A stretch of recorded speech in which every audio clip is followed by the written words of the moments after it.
We are going to start chapter 1. Mr. Santos is determined to make all y'all's amateur historians. So before we do the slides, I'm going to shut this down for just 2 seconds here. And just a couple of things that you should know as you're reading through the textbook, or if you decide to continue taking other history classes. Okay, sometimes both historians and historical articles and history books and whatnot will refer to things as like the 16th century or the 18th century or the 21st century. And sometimes people are like, what are they talking about? All you got to do to figure out the years is subtract 100. So the 16th century, they're talking about the 1500s. Okay, the 18th century, they're talking about the 1700s, okay, because you're just subtracting 100. So, people talk about how, in the 1700s, America gained its independence.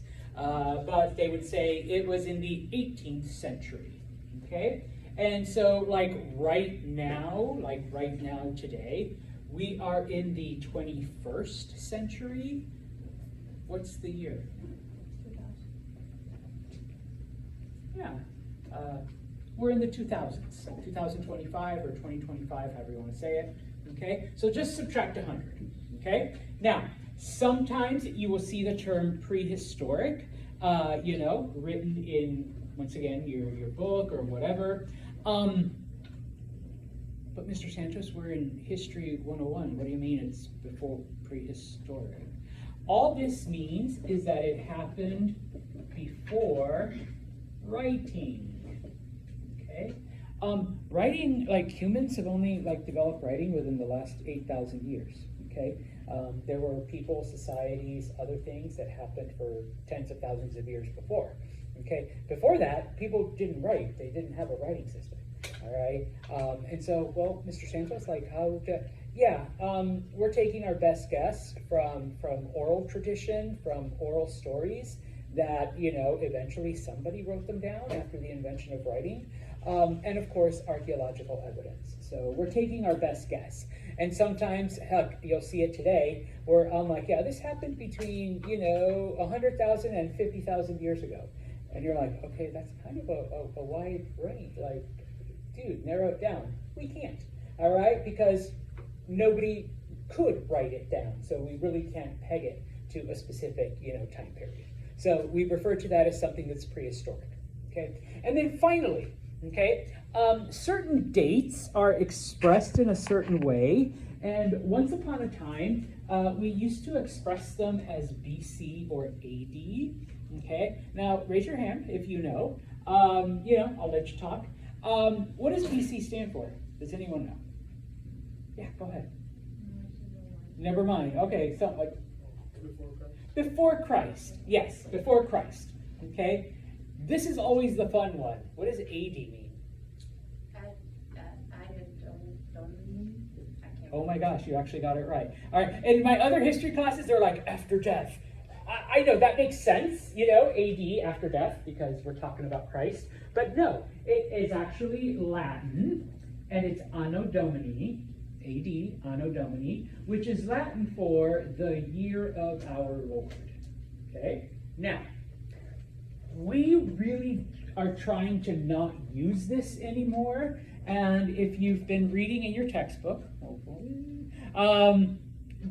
they don't use this. The reason why is because it is very Christian-centric. Okay, before Christ, the year of our Lord, they're referring to Jesus still. And believe it or not, I know I'm going to disappoint, some of you, most of the world is not Christian. Okay, actually a huge majority of the world is not.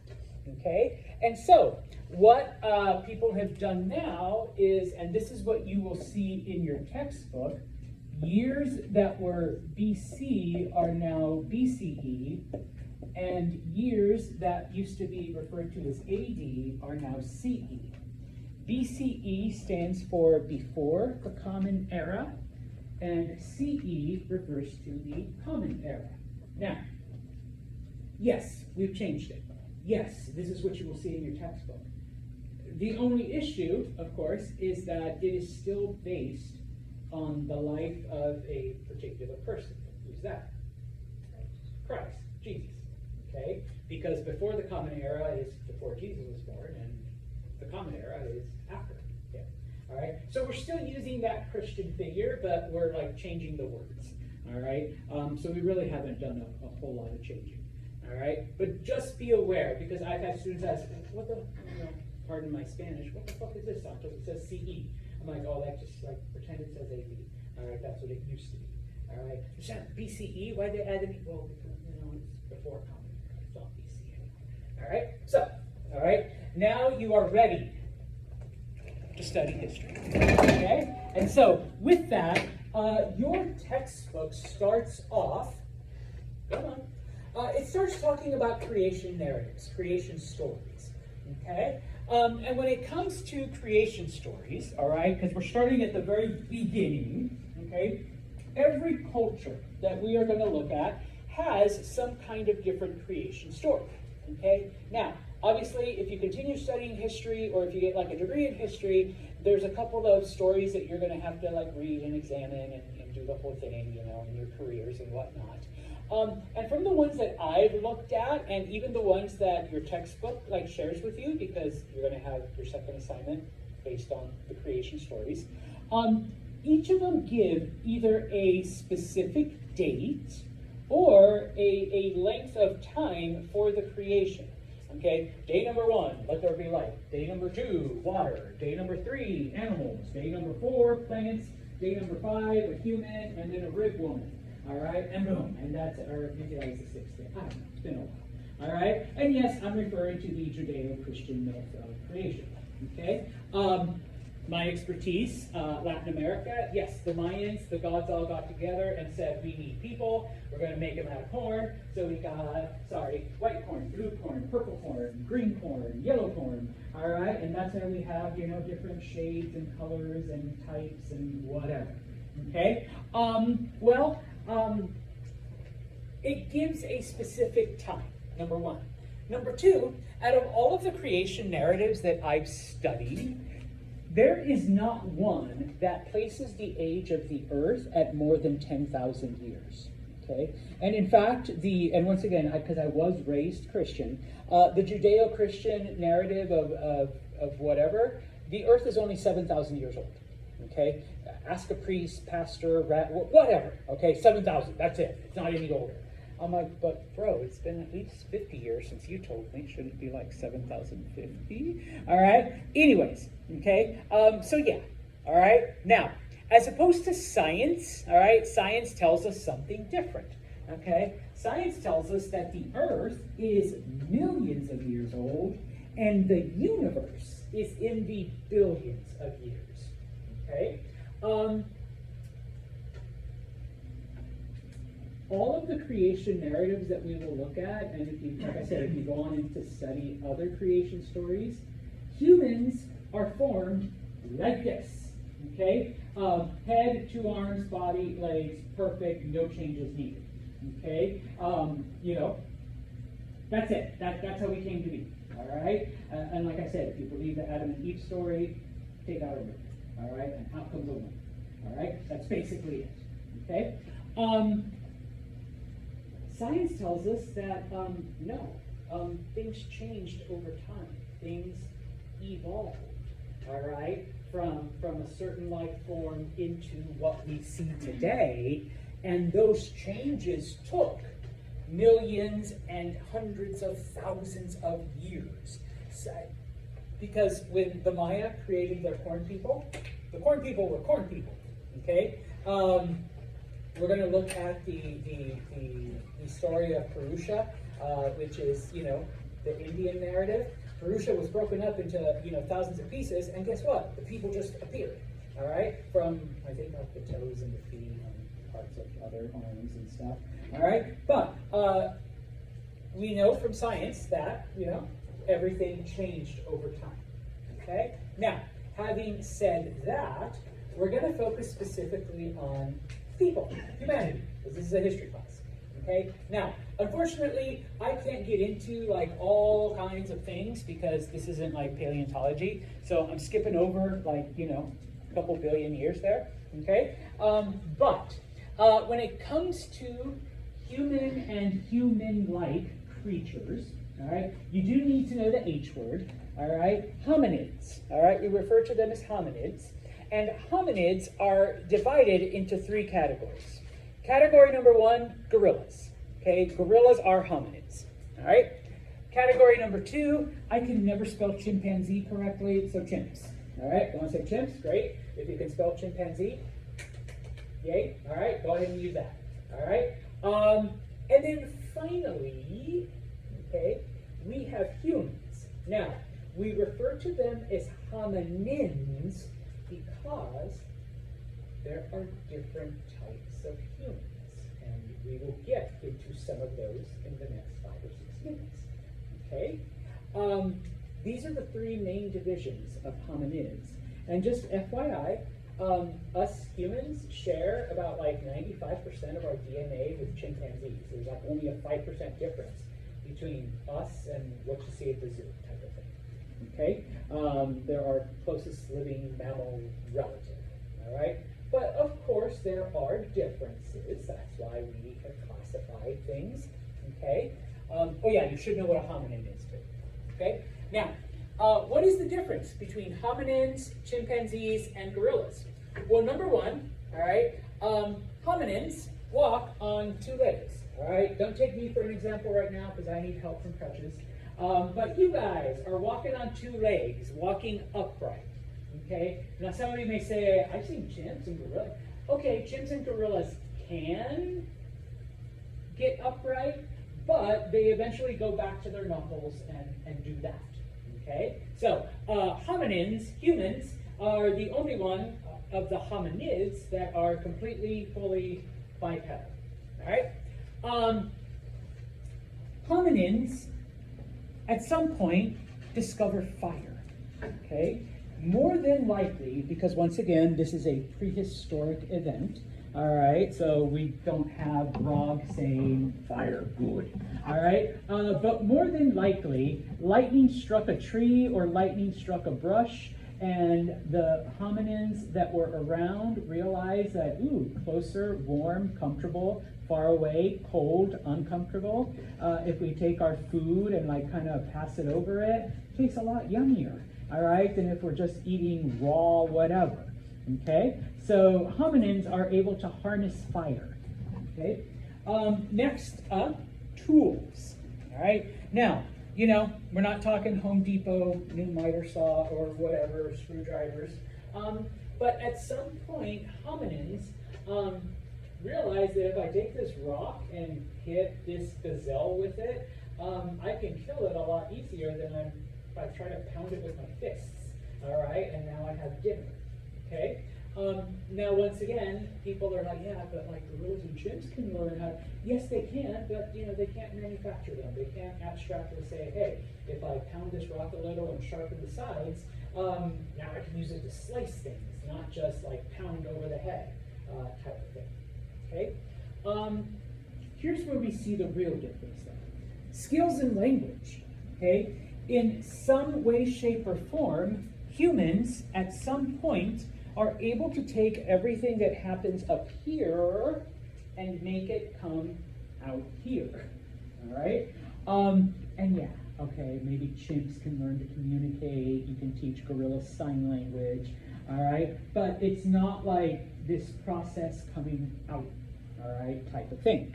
And then finally, that sense of self, that sense of individuality, that I look at Amanda and I'm like, I'm something different. Like, there's, whoa, like I'm a person, type of thing. Okay? Now,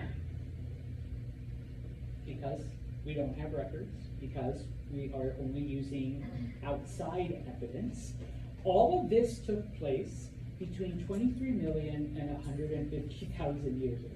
And so some of you might be like, yeah, Santos, that's like a huge range, like 22 million years. Yeah, okay. From the time that we were going to, you know, we got someone, you know, working on the laptop.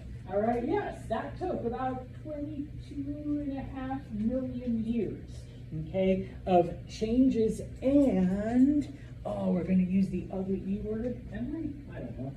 Evolution. Yes, I am. Okay. What is evolution?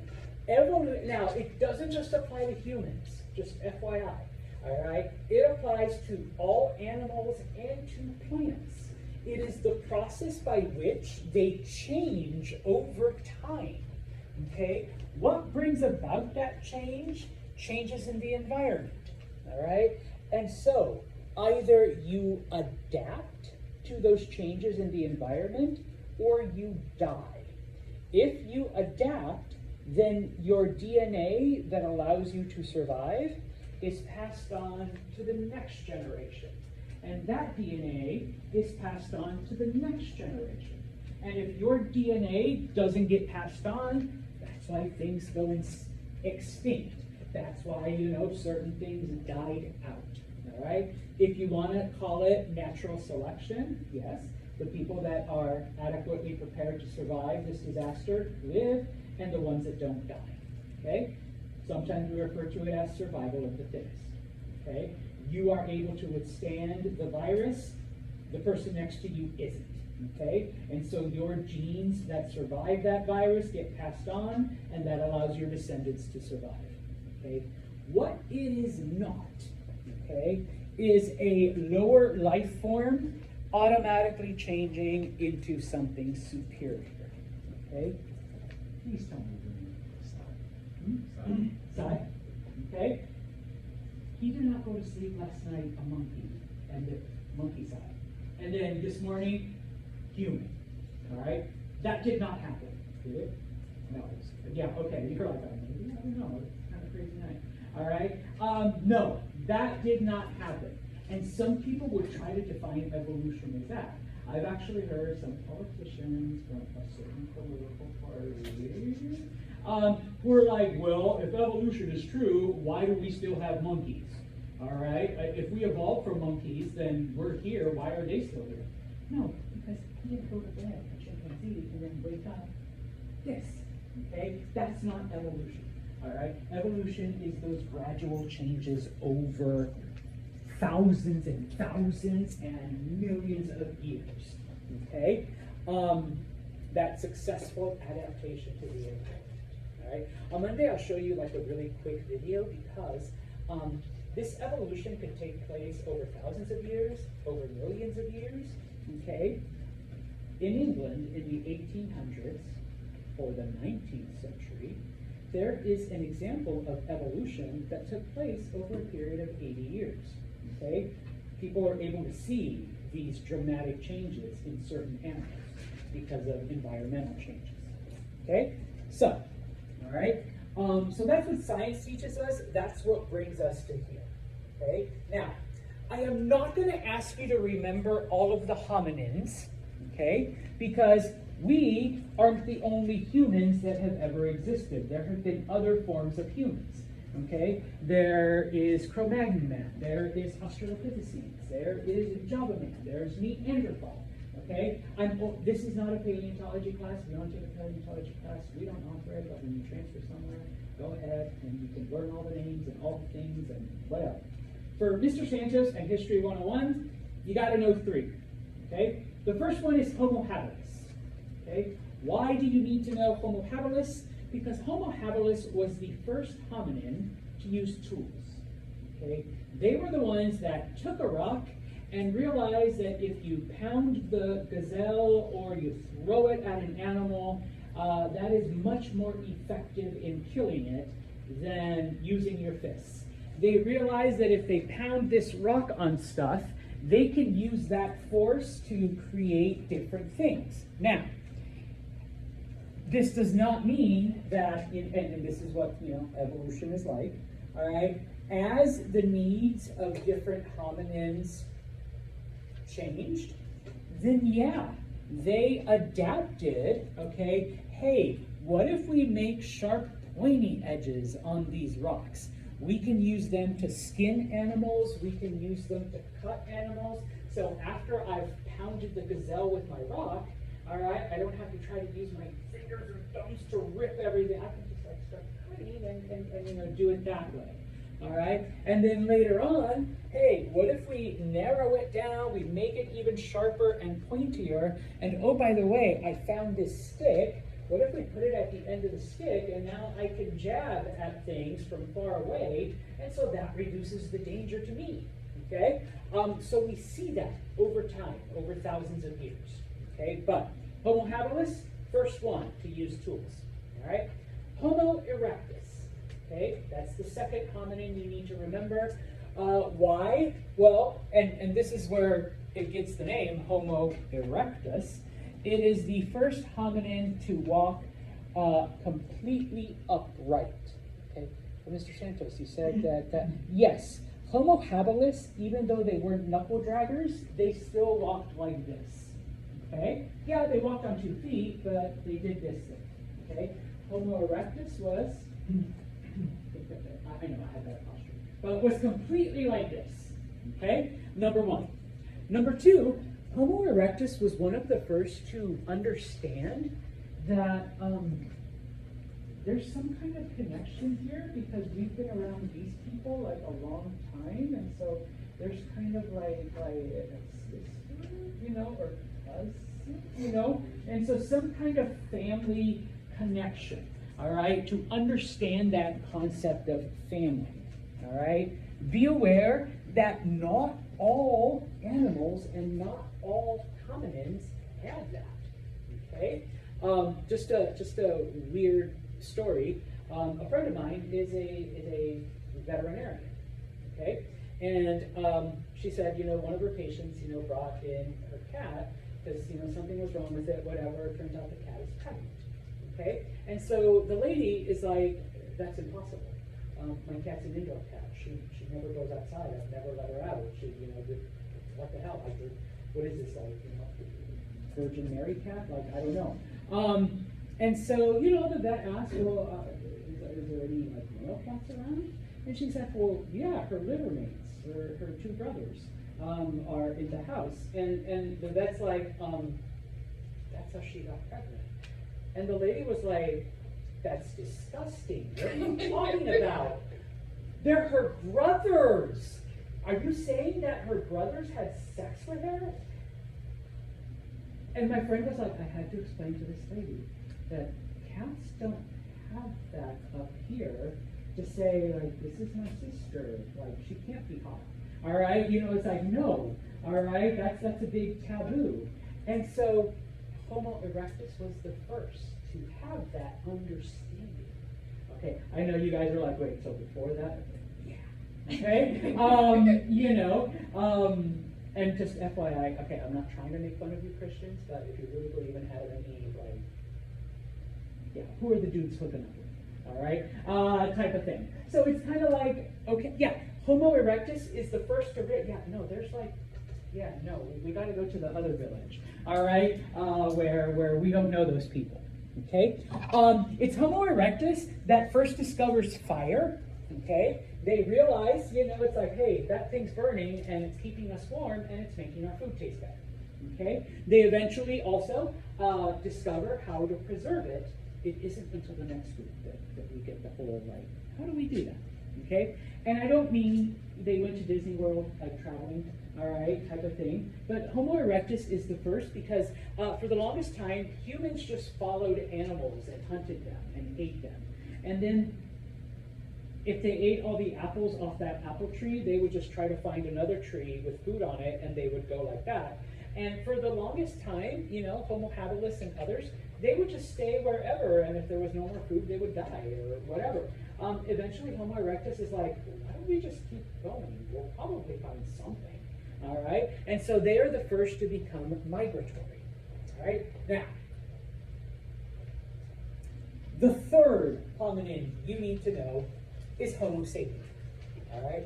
You and I are Homo sapien, okay? This is modern humans, okay? Homo sapiens appears in Africa around 300,000 years ago.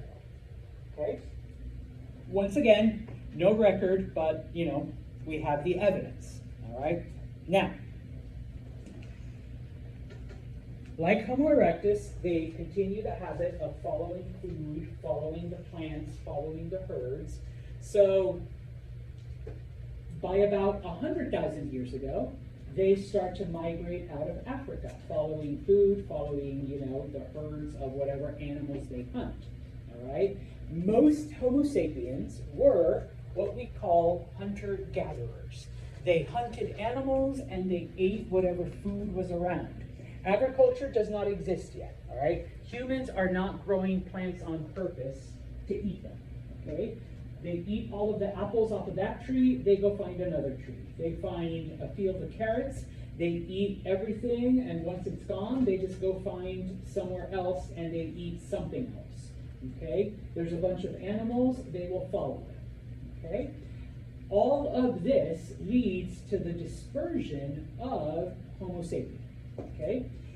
About 16,000 years ago, during the last ice age, the ocean between Siberia and Alaska freezes so that Homo sapien is able to cross and enter into the Americas, and that's how we get human populations in the Americas.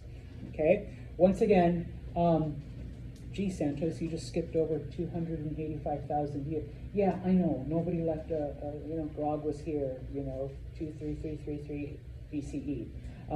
No, okay? But we do find evidence, we do find archaeological remains, we do find like bones and fossils, and we try to guess how long ago those things have been there, okay? Now, what makes Homo sapiens special? Because, like I said, those are the only three you have to remember, but there are dozens of other, okay, hominins that existed. Many of them existed concurrently, like at the same time, different breeds of humans, but all of them went extinct, except for Homo sapiens. Okay, let me backtrack that. We do have evidence that some Homo sapiens mated with Neanderthals. Recently, they've done maternal DNA studies or mitochondrial DNA studies, and it shows that some people have 2 or 3% Neanderthal DNA. So millions of years ago, your ancestors hooked up with the Neanderthal people, and that's how some of their DNA has survived. But for the most part, all right, we are Homo sapien. Okay, there might be 2 or 3 of you with a bit of Neanderthal DNA. Okay. Homo sapien is able to adjust, okay? They're able to evolve to the surroundings, okay? They have a larger brain capacity so that they are able to take those early tools and shape them into more effective, things to kill, to work, to hunt, okay? Homo sapiens are able to notice patterns and see things happening so that they come up with practices that help them to survive, okay? And like I said, they are able to adapt to different environments because we have Homo sapiens start in Africa. They move across Europe and Asia and Southern Asia and Siberia and then into the Americas and then heading on down south through Mexico and into South America. All kinds of climate, all kinds of environment. Homo sapien is able to adapt to those different changes, okay? Other hominins can't. So, their DNA has been eliminated. Homo sapien is still around, okay? Now, there's a couple of things because once again, I'm a dork, but there's articles and other things that I've seen and that I've read. And so one of the things, if you take your right hand, or left hand if you're left-handed, and if you touch your thumb to your pinky, okay, some of you will have a thing that sticks out, a nerve, and some of you won't, okay? They've done tests, and this kind of proves that if you have this, your hominin ancestors were probably tree dwellers. If you don't, you guys were land dwellers. For real, okay? Mine sticks out, so, which is ironic because I'm scared of climbing trees. I always have been. I wasn't one of those kids that climbed them. But apparently, millions of years ago, they did, Okay, and those of you that are like, I've got nothing there, Santo. Yeah, your ancestors were probably land dwellers. Maybe that's why I fell out of the tree, so I tried to come. I know, right? It's like, no, your inner mitochondrial DNA says, no way, Jeddah. All right, we belong on the ground. Okay, and there's a couple of other things. If you and if you live long enough, you'll see some crazy shit. All right. I remember when I was a kid growing up in my neighborhood, one of the ladies had like a baby, and it was born with like a little nub back here.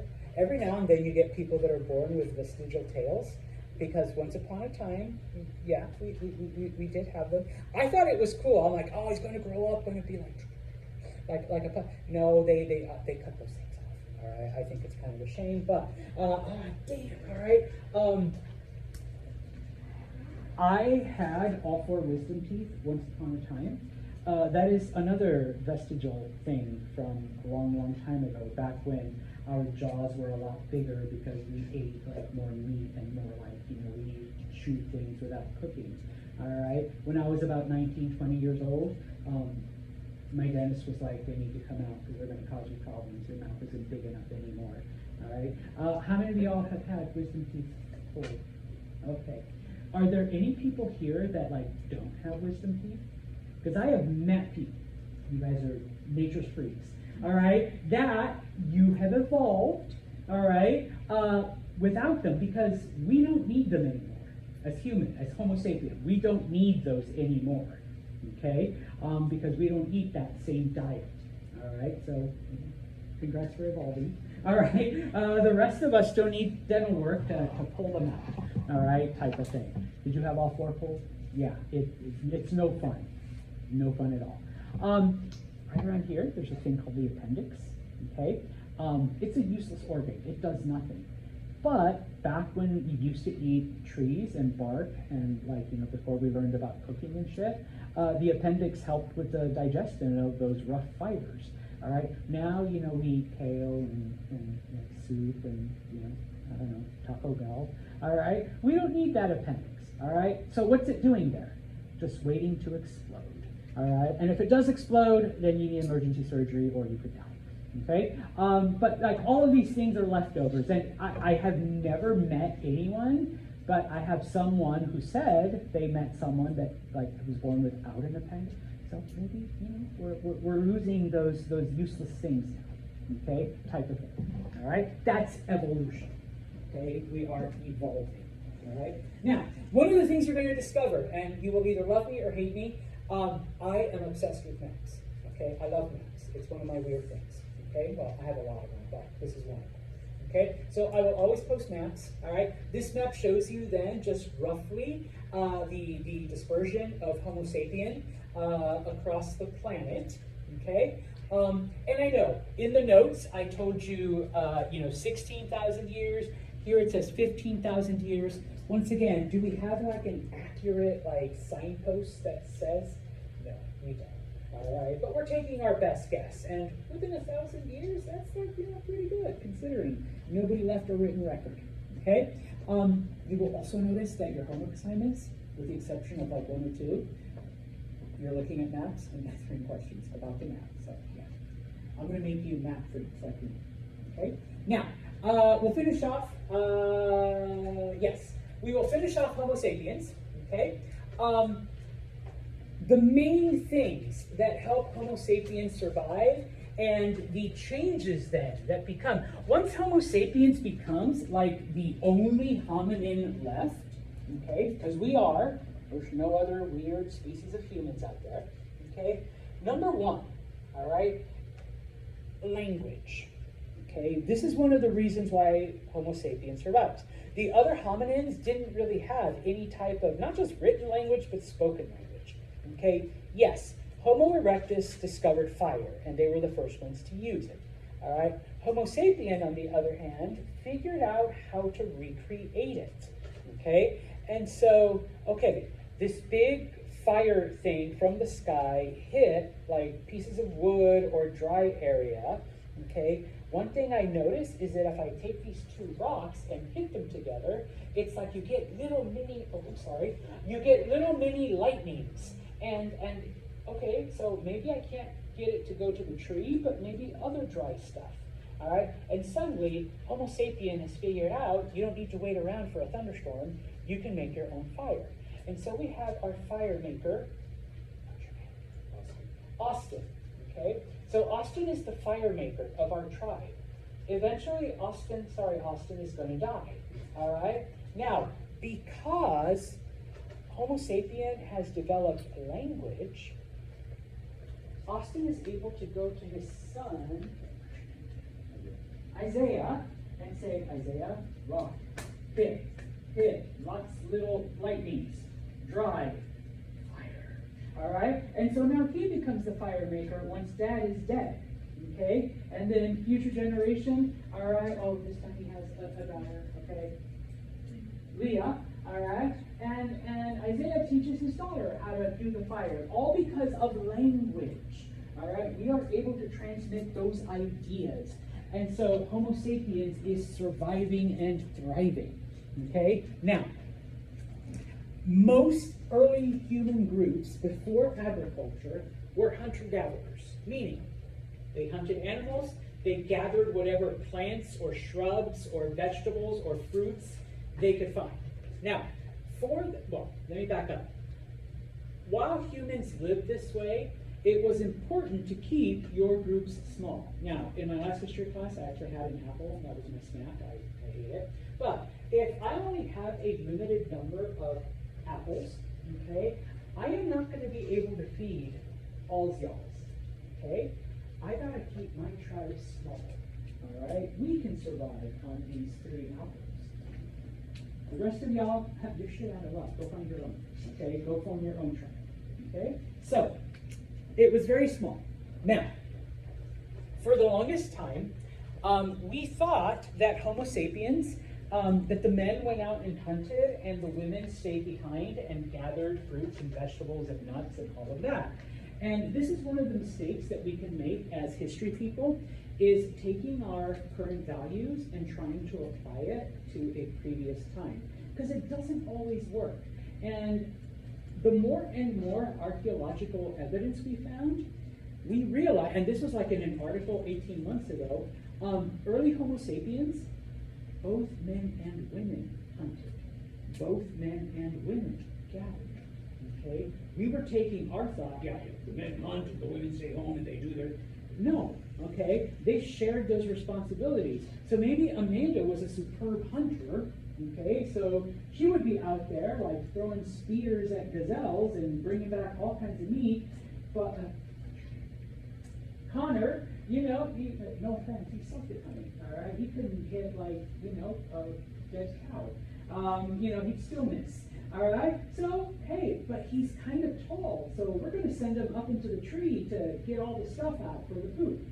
All right, so both men and women shared the responsibility. Now, as all of this, and once again, I'm going through tens of thousands of years of history here, okay? Eventually, Homo sapiens begins to develop a type of culture, okay? They want to understand the world around them. They want to understand. I mean, there's got to be more than just waking up, killing an animal, eating it, going to bed, and then waking up again and doing it all over. Like, what the fuck? Like, do we exist to do anything else besides that? All right? And so, little by little, they develop these rituals and these things to try to understand the world around them. Okay? Now, I always ask, originally, so Homo sapien time, what was the purpose of religion? Not yet. To try and reason with life and what, like, where do we come from? What are we? That's it? Oh, okay. Why is it sunny today? There's a high pressure system over central New York that's keeping a moisture front that's coming off of the Atlantic Ocean, that's keeping it away. And then there's like the jet stream coming in off of the Great Lakes, providing like kind of warm air. And so, you know, we're gonna see sunshine for about 2 days. Next week it's gonna cool down because that jet stream is gonna bring cooler air from the Arctic, and then that'll, you know, cause some instability. So we're probably gonna see rain on Thursday. Did they understand that? No, Why is it sunny today? because God wants it to be. Thank you. Sun God, happy. Yesterday, when it was pouring, rain God mad. So they're just trying to like make it make sense. Yes, okay. If we don't want the rain god to be pissed off again, we gotta do some shit to keep him happy. So maybe we'll put food out for him. Maybe we'll sacrifice an animal. You know what? I think the rain god likes dancing. So we're gonna do like a little like rain dance to keep him from rain. Oh, but if it doesn't rain enough, we gotta do a different dance to get him to rain. Okay? Humans were trying to understand the phenomenons of nature. So they create these myths, they create these stories, they create these gods to explain it. Okay? One of my favorites, all right, is from Greek mythology. All right? Once upon a time, Mother Earth had a daughter named Persephone. Okay? Persephone apparently was gorgeous and hot, and like everybody wanted her, including Hades, the god of the underworld. So what he did is he goes and he kidnaps Persephone and he takes her to the underworld. Mother Earth was so sad and upset that she's just like, that's it, I'm done. I'm just going to stay in bed all day. I'm depressed. I'm not going to do shit. You guys want plants? Too bad. And so the earth got cold, the earth got dark, the earth got barren, and humans began to suffer. And so they go to Zeus, who is the king of the gods, and say, you know what, we're going to die. And so Zeus goes to Mother Earth, and then Zeus goes to Hades and says, Hades, okay. Without Mother Earth, everything is just going to die. All right, you need to let Persephone go back home. And he's like, no, she's my wife. I love her. She's hot. I want her here. Okay? And so they are able to reach a compromise where Persephone will live with her husband in the underworld for 6 months. The other 6 months, she will live with her mother up above on the earth. Okay? And so when Persephone is in the underworld, the earth is cold and dark and sad and depressed. And when Persephone is with mom, the earth is happy and sunny and warm and shiny. What were the Greeks trying to explain? Seasons. Seasons. Okay? Because they didn't understand that the earth is slightly tilted on its axis and that it goes around the sun, and so depending on which point it is, more sunlight hits, less sunlight hits, days are longer and brighter and things grow, days are short and dark and cold and things don't grow. They didn't understand that. So guess what? Mother Earth is sad because her daughter is gone. Mother Earth is happy because her daughter's back. And things don't just happen like that. So when Persephone leaves, everything slowly dies and gets little by little autumn. Okay? Then we're in winter, and when Persephone comes back, things don't just come back to life immediately. Little by little, it gets a little bit warmer, and a little bit more plants, and a little bit spring. Okay? And then eventually you get the height of summer. All right? And so, yeah, that's what religion starts off as. Okay? These mythologies, these stories to explain nature and explain humanity's connection to it. Okay? Unfortunately, for the longest time, it was the gods are assholes, and we got to do our best to make sure they don't try to kill us, or that Zeus rapes our daughters. Okay, but that's later. Okay. In addition, we see then them developing things like art and painting and sculpture. This is in the caves of southern Spain, the caves of Altamira. What does that kind of sort of look like? I was going to say more cattle-y. A cow, yes. Okay? It's actually supposed to be a bull. The bull is the symbol of Spain. Bulls have been a part of Spanish myths and mythology and tradition for tens of thousands of years.